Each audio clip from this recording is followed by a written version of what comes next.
Kasunod ng walang tigil na pagkakatala ng mga aksidente dahil sa drunk driving, isinulong ni Senador Raffy Tulfo ang pagpataw ng mas mabigat na parusa laban sa mga nakainom na driver.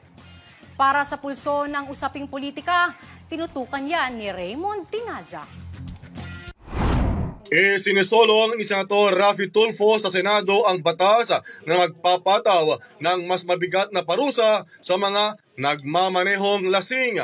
Sa paghain ng Senate Bill No. 2546, binanggit ni Tulfo na sa kabila ng pagpasa ng Anti-Drunk and Drug Driving Act of 2013, talamak pa rin ang kaso ng drunk driving sa bansa.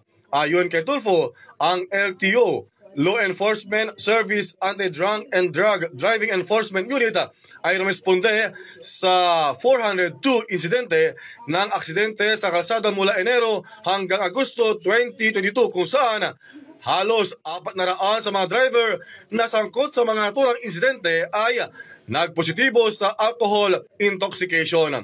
Ayon umano sa PNP Highway Patrol Group, tumaas ang bilang ng mga aksidente sa kalsada na dulot ng mga lasing na driver mula 59 na insidente o hindi bababa sa 90% noong Nobyembre ng 2022 kumpara sa 31 na insidente na naitala noong Oktubre ng parehong taon. Sa ilalim ng kanyang panukalang SB No. 2546, kung ang paglabag sa anti-drunk o driving measure ay magresulta sa homicide, ang suspect ay maharap sa multa mula ₱250,000 hanggang ₱1,000,000. Dapat ding kumpiskahin at suspendihin ang kanyang lisensya sa pagmamaneho sa loob ng 24 na buwan. Ako, si Raymond Tinaza para sa Kwentong Politiko.